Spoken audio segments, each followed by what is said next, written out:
Welcome to the Office of the Leader of the Opposition press conference for December 14, 2023. On the panel with me today is none other than the Leader of the Opposition, Mr. Aubrey C. Norton, Member of Parliament, and to his right, Mr. Sherman Holder, Member of Parliament, Chairman of the People's National Congress Reform. Today's statement will be read by the Leader of the Opposition.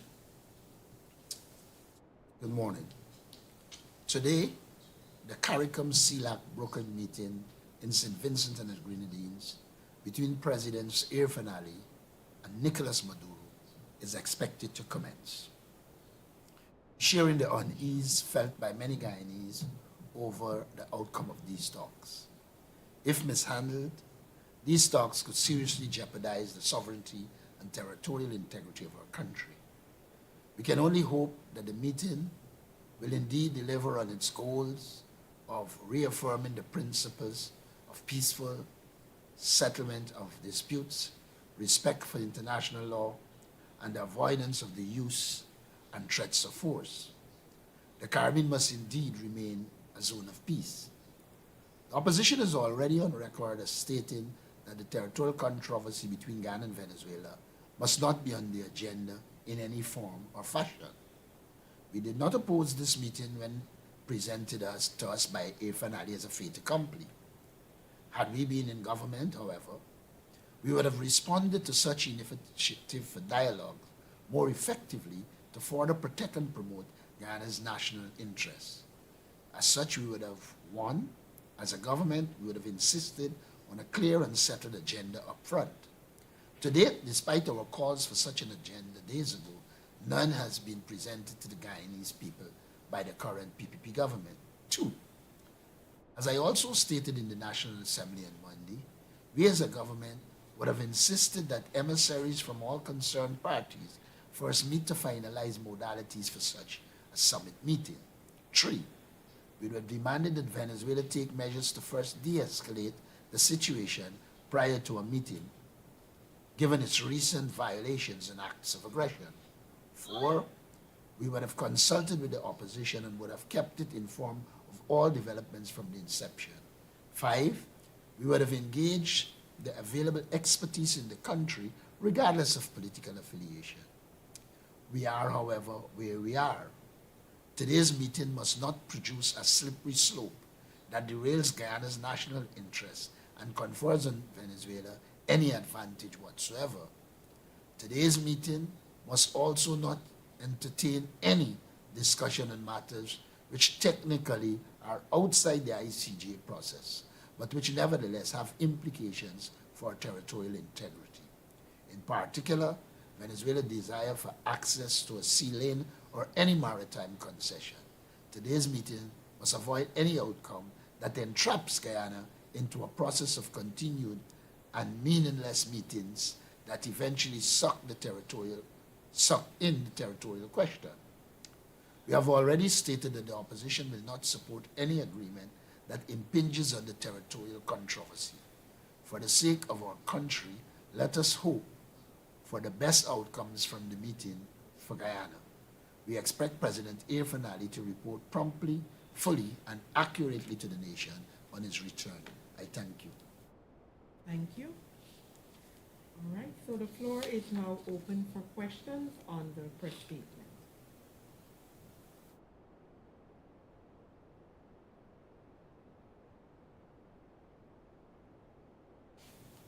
Mr. Adam Harris. Hi, everybody. Morning. Good morning. Comrade, I this on social media that a lot of people criticized you for supporting President Ali's visit to Grenada. The first question is, why did you support that visit? Now, like I said in the press statement, it was more or less a fait accompli in some sense. When President Ali and I started talking, he said to me that there was this summit coming. And I at that point said I would have first had officials meeting, then foreign meeting, ministers meeting, and then the summit. At that point, he said to me that they had already agreed to the summit. It is at that point I would have said to him that we have to ensure that this matter, the summit, doesn't engage on the Guyana-Venezuela territorial controversy. It must be recalled that when in Parliament, Prime Minister Mark Phillips said there must be no dialogue whatsoever, I was the person who interjected to say you have to have dialogue, but it cannot be on the Guyana-Venezuela territorial controversy because that is properly before the International Court of Justice. As a state, you have to keep in constant dialogue. I support dialogue because it is aimed at promoting peace. There are still other bilateral matters that Guyana and Venezuela have to deal with, and so two countries are better off talking than in a standoff. And it is from that standpoint that from the outset I supported dialogue, but indicated the dialogue should be aimed at bringing peace, it should be aimed at peaceful coexistence, it should aim to reduce the tensions, de-escalate the tensions. And so that is the context in which I've supported a summit. Many of the people that are criticizing are, a lot of them I observe are not here in Guyana. But I just come from the Essequibo, where I've been engaging our comrades in the Essequibo, and they want to see a reduction in tension between our two countries. And so I'm guided by the people of Guyana, not people who sit wherever they are and pontificating. It has to do with the interests of the people of Guyana. And the people of Guyana want peace. They want good neighborliness between Guyana and Venezuela, even though at the same time, they want this matter to be dealt with before the International Court of Justice and Guyana not be sucked in to Venezuela's approach to bilateralism. And we have opposed the bilateral approach because whenever you have a bilateral approach between a weak state and a small state, the weak state will tend to dominate. And that is why we opted for multilateralism rather than bilateralism. Thank you. I see the hand of Ms. Svetlana.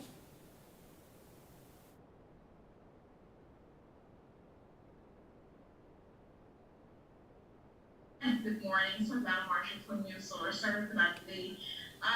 Mr. Norton, do you believe that the opposition should have been represented at that meeting? Sorry. If the opposition had access to all the information, if the opposition was involved in a proper consultative process, if the opposition was aware what is the agenda of the meeting, then I might have considered it.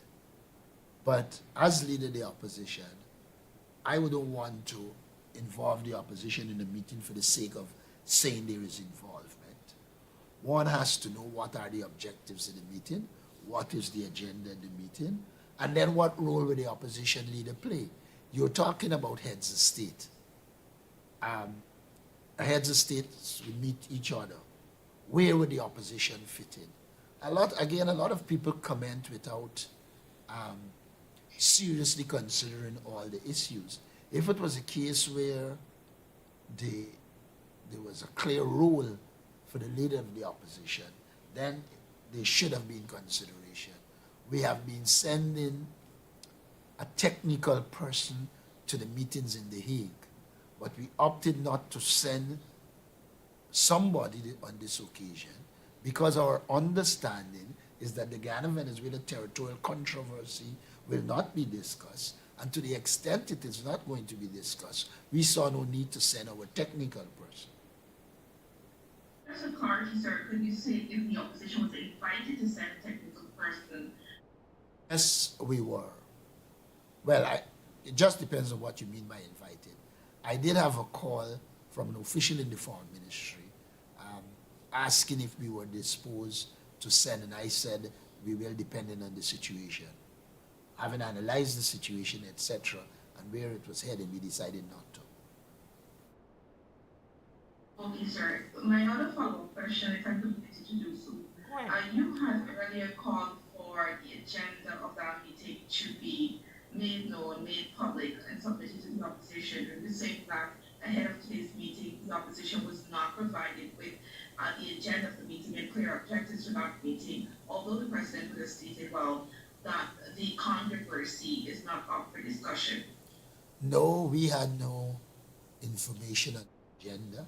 Until now, I don't know if anybody in the public domain has information on the agenda. I have deducted from the confused letter that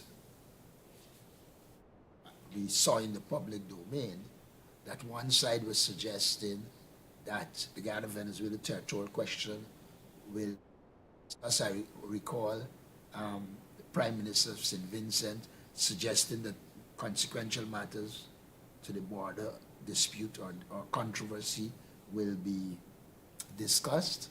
At that point, I thought that was out of place. The president then responded saying that it wouldn't be discussed. To me, there was a certain amount of confusion, and I'm one who believed that when we are participating, there should be clear agenda, clear objectives. And since those weren't forthcoming, we were not desirous of participating in a situation of flux. I see the hand of Mr. Mark Benchcott. Yes, good morning. My question is for Leader of the Opposition. Good morning, sir. Good morning. In light of what you just said there, that the regime has refused to share the agenda of today's so-called meeting in St. Vincent, you have no idea, as Leader of the Opposition, what the agenda is, what they are going there to discuss. Are you still comfortable that you have lent your support for such a meeting, a high-profile meeting taking place without knowing what the agenda is at all? And some folks are saying, well, why support such a meeting when Maduro is the one who has been aggressive towards Guyana, and he should tone down his rhetoric. Then we can have a peaceful dialogue with sensible people involved, including members of the opposition. And that's just my first question with regards to just agreeing and supporting in such a meeting. Let me respond. As opposition leader and as the opposition in Ghana, we have to be matured. We can't make decisions based on sensationalism and all kinds of sentiments. What was before Guyana? Before Guyana is aggression by Venezuela. Before Guyana is the matter is at the ICJ. Now, an avenue emerges for discussion, and remember, out of the CARICOM agreement, it spoke to easing tension, de-escalating tension, it spoke to peaceful coexistence, and it spoke to maintaining the Caribbean region, Latin American and Caribbean region as a zone of peace. Now, those are objectives and proposals that no rational leader can oppose. In this circumstance, we had to put the caveat that the Guyana-Venezuela territorial question is not discussed. And I made that clear to President Irfanali, who came out after and said it would not be discussed. To not support the meeting would have resulted in a situation where CARICOM and others are attempting to reduce tension, ensure there is peace. To have rejected such a meeting would have given the impression that you're not for peace, you're not for the Caribbean, continue to be a zone of peace. And so in the circumstance, what one had to do was to disaggregate the two.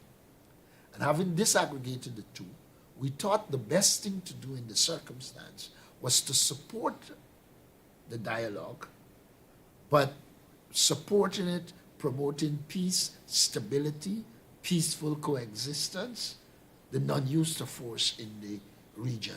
And I thought those are things that we could not say no to.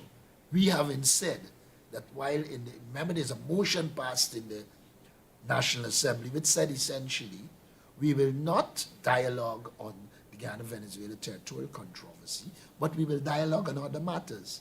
And it is in that context I offered support for dialogue that will bring peace, peaceful coexistence, the non-use of force. All are objectives that all Guyanese would want us to pursue. Thank you.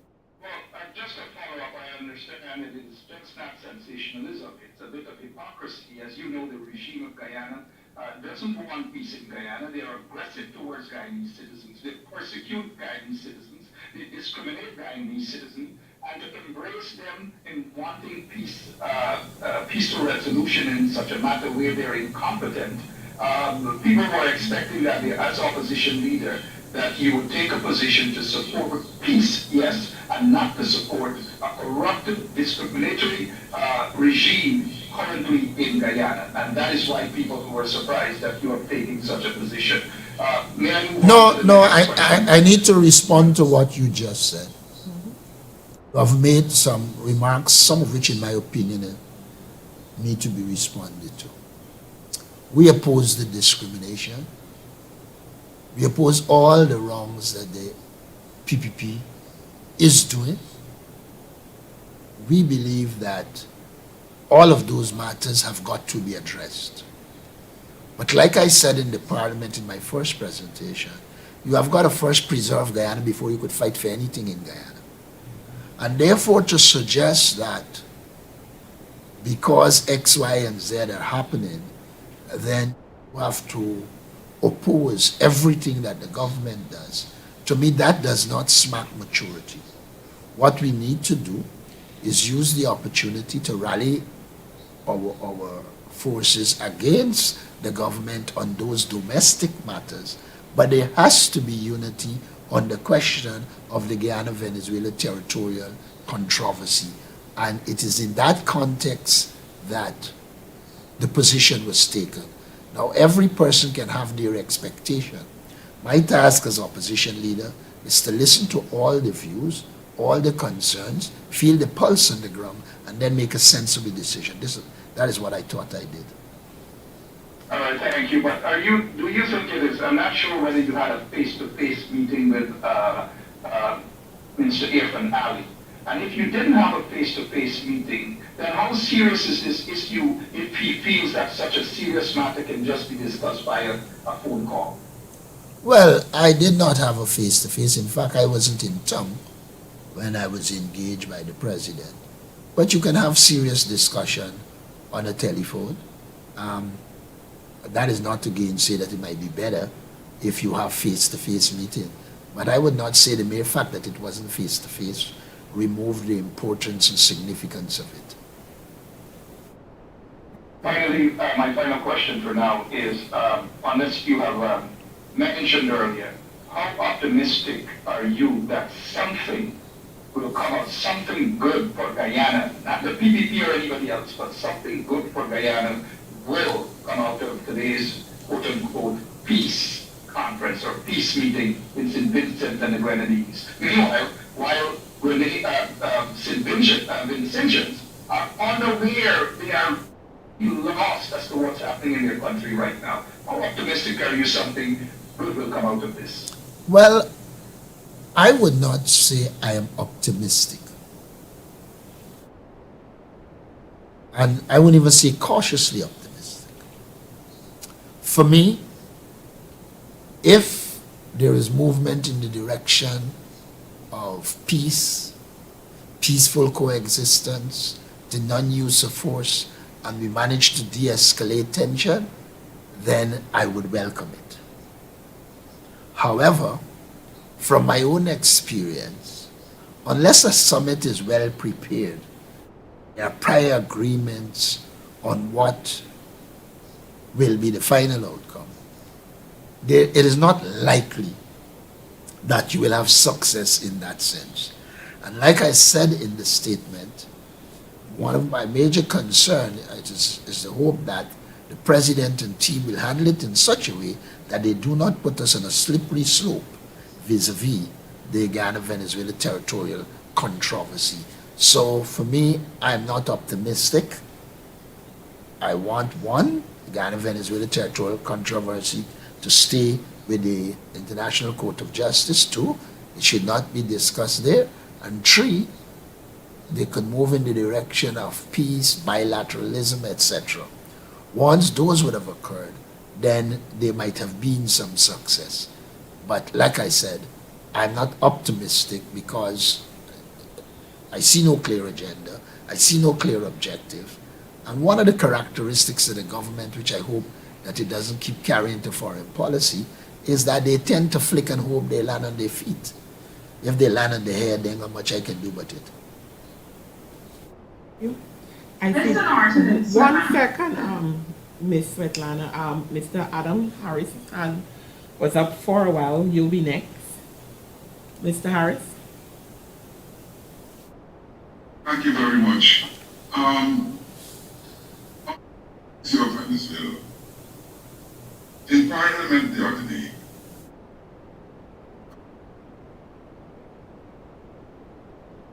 there were just over 21,000 Venezuelans in Guyana, and they gave of that. Do you get that number? And why, sir? Jacques said that, was it Jacques? Somebody said 80% of those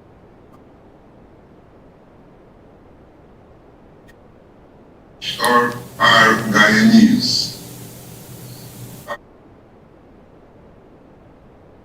If the government doesn't have proper data, how could they know what percentage is that of Guyanese parentage? The government has failed to collect proper data on the Venezuelans present here. There is no way they are only number they are talking about. There are far more Venezuelans here. As you move around, you know that. The government, I believe, wanted to use the Venezuelans for nefarious reasons in elections, and what is happening is that this is exposing them. And so when Ben was questioned in Parliament, it was obvious that he wasn't on top of it. It was his usual rambling and incompetence. But all Guyanese know that those are not the figures. They said that there are no Venezuelans in Region 5. And people are seeing Venezuelans in Region 5, Venezuelans are in Region 5. They said there are no Venezuelans in Region 6 in their figures, and there are Venezuelans there. So the government is just continuing to be dishonest and wouldn't accept that they're incompetent and they haven't set up a proper system to deal with migration of Venezuelans to Guyana. Thank you. Ms. Svetlana?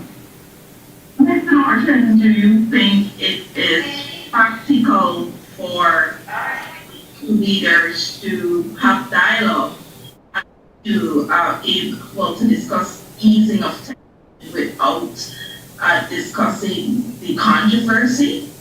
And that is why I said from the inception there's need for there to be an agenda. If you prepare an agenda and you prepare an agenda that doesn't have the controversy of it, you can sit down and discuss without engaging in the controversy. So yes, you could discuss peace, people's respect for international law, etc., without getting into the controversy. Just have commitments to international law, commitment to peace, commitment to peaceful coexistence, and discuss those issues. How do you bring peace? Rather than negotiating on the question of the Guyana-Venezuela territorial question.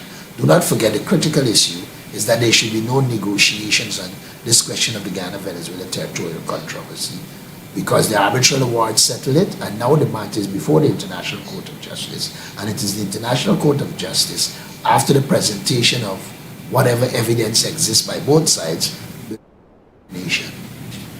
Excuse me. Thank you. Bench call. Thank you very much, ma'am. And following up what the question that Adam Harris asked about the 21,000+ Venezuelan nationals, as reported by a man who is untrustworthy, Barra Jack Dio.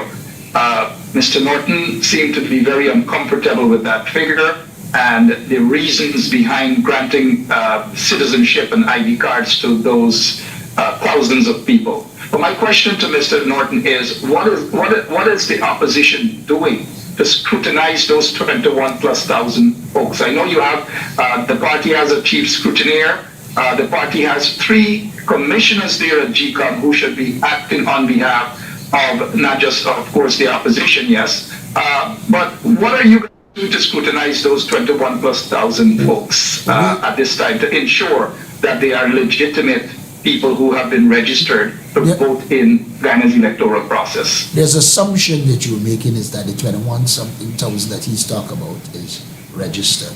I don't think that is a correct assumption. We contend that they want to register some of them. What we do is we have our scrutineers who scrutinize the process, and there are not a few cases that were brought with Venezuelans that were questionable. They were forwarded to our chief scrutineer, and our chief scrutineer forwarded to our commissioners who were interested. We continue to scrutinize the registration.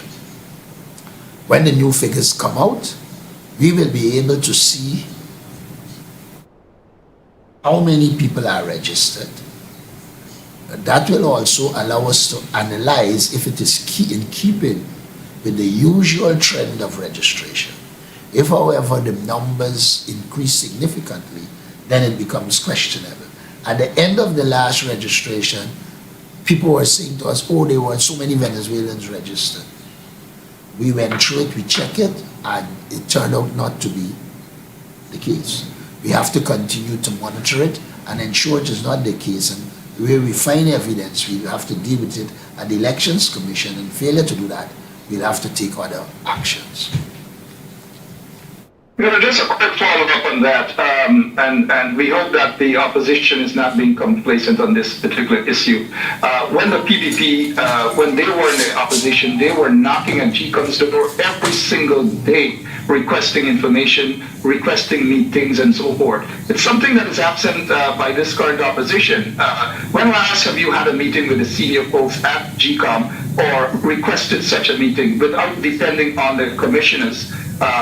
The opposition commissioners who seem to be very quiet on almost every issue at GCOM at this point in time. I think you are wrong on the opposition commissioners. They have always done their work quietly. Making noise in the public domain is not necessarily work. Again, but Mr. Norton, you would agree that that is my opinion based on the fact that we are hardly seeing them, and it is not necessarily making noise. You cannot just dismiss it as making noise at all. But continue, sir.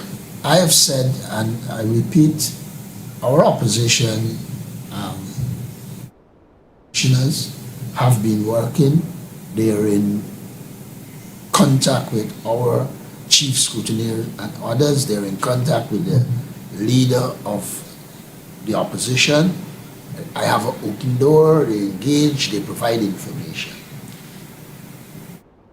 I had a meeting with GCOM recently, but it does not mean we are not engaging and on top of what is happening with GCOM. In fact, if you go back to the local government election, it was because we were on top of it that we were able to identify the bribery and the corruption that were involved in the process. So I would say to you that at least 2 of our commissioners are very active. My understanding is one has some slight problems and those are over. He will be active, but generally they're active, they're on top of the activities. Tuesday, and they meet among themselves to decide on these issues. Before you were elected, you said that Claudet Singh had to go. You had absolutely no confidence in her leadership. What is your position many years after? continues to be the same, and we continue to protest her every Tuesday. We are reviewing the strategy with the aim of coming up with new approaches to her, but I still have no confidence in Claudet Singh. All right, thank you. Mr. Adam Harris? Yes, sir. Back to the Venezuela issue. Propping up, sir. Is this thing unity? But the government seems to be putting the opposition outside of that talk that we had in Parliament. What is the reaction of the opposition to such a behavior on the part of the government? I have indicated to the President that there are many other issues we need to address, and I look forward to us addressing them. As it relates to unity, it's that we pledge to be united on the Guyana-Venezuela territorial controversy. As far as I know, there's no unity on the other. So, while we would like to work for unity on the other issues, the unity now is restricted to the territorial controversy. And as I have signaled in the Parliament, if the government continues to be non-consultative in its approach, then even that unity not exist.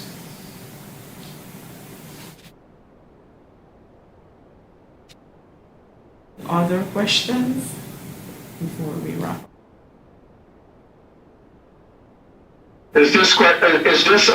Madam, is this just limited to Venezuela? I missed the opening. If not, I have a question on the 6.5, so-called 6.5% increase for civil servants. And I also have a, would like to hear the opposite.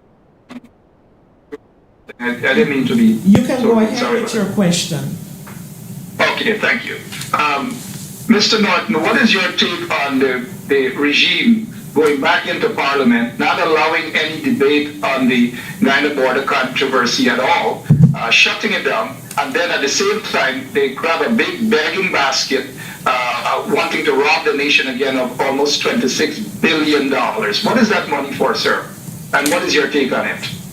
The government has always been a corrupt government that misuses our money, and I think same road.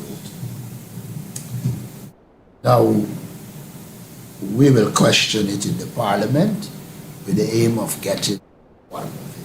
As it relates to the 6.5%, oh, I should say this. As it relates to them not debating the issue in the Parliament, we believe it was unfortunate. We thought that the circumstance that existed would have demanded a debate, but I think the government didn't want to debate.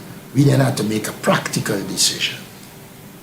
The practical decision was, do you opt for personal explanation, which would have given you more time to put yours there, or go down the road of going to Parliament, knowing full well that they would have precluded the debate, and then you wouldn't have the opportunity to lay out your case. So we opted to lay out your case as an explanation and move on. As it relates to the 6.5%, I think it is ridiculous. And what is happening is a manifestation that the People's Progressive Party believes that the rich must get richer and the poor must get poorer. Here is the People's Progressive Party putting billions of dollars into contracts for their friends, families, favorites, and cronies. But then, when it comes to giving the Guyanese workers money, they are talking about inflation. Is it for one to believe that the money that comes from contracts, etc., don't fuel inflation, and the only one that fuel inflation is worker salary? That is totally untrue. And one has to see the 6.5% as an attempt by the government to keep our people in poverty. And more importantly, we need to observe something. When the coalition was in government, we recognized that the higher up you were, should be getting a lesser percentage than the people lower down. And the people lower down should be getting a larger percentage. Now, when you look at a payout like this, while a worker might end up with a back pay of 60 to 80,000 maximum, a minister will end up with more than 300,000. What you're doing is widening the gap between rich and poor. We believe that we need to return to that situation where in something like this, the worker should have been given more than 25%. Those earning 500,000 should have gotten a smaller amount. And those that are $1 million and above, no more than 1%, if any at all. Because you have to seek to put money in the hands of the people of Guyana. And this approach that the government is using is creating dependence, it is promoting poverty, and it needs to be condemned, and we'll condemn it and attack it at every level. You know, Mr. Norton, finally, we saw the Mr. Nigel use as it pertains to the police violating people's constitutional rights for confidentiality between lawyer-client. The police, we saw in video, barged into the office while Mr. Nigel Hughes was interviewing his client, Travis Chase. And I'd like your take on that, sir. And since you have the party's chairman sitting there, we wouldn't want him to leave without not saying a word. So, Mr. Chairman, can you give us an update? What is the mood of the people out there in Essequibo? All right. First of all, what happened needs to be condemned, Travis and Nigel, but you're dealing here with only specific cases. The police has been behaving like that all the time, and there is need for a general confrontation on this issue. When the lawyer was deprived of the right to give her client advice, the Bar Association, everybody came out. When it happens to ordinary citizens, we don't take the same position, and that is what has generated the problem. We have to understand that the average man out there is important, and that all excesses by the police have got to be condemned. We cannot restrict it to certain categories. And once we can have a general thing of confronting the police and all its violations, we'll find ourselves in a better position. So while I agree that the issue with Travis and Nigel should be confronted, the general excesses of the Ghana police force should be confronted. The fact that the police has incompetent leadership should be dealt with. All of those issues should be dealt with. Thank you for your question, Mark. With regards to Essequibo, the Essequibo region, there is heightened tension within the regions in the county of Essequibo. Every corner of the region you turn, people are asking pretty much the same question. What is happening with the territorial issue?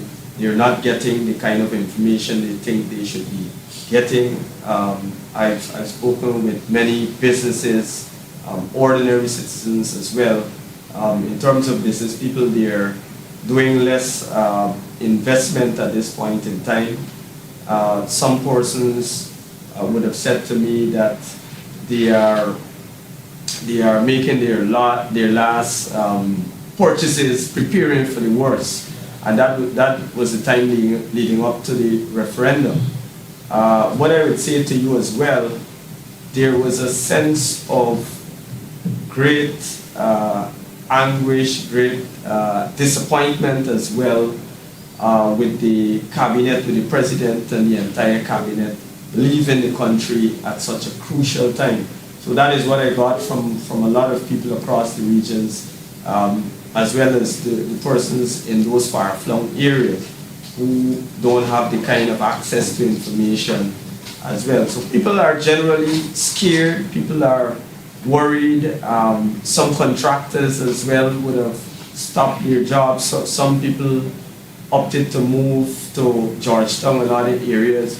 So it's a very tense situation in the region. I believe persons also felt that the government, there should be more, a greater presence from the government side in the region.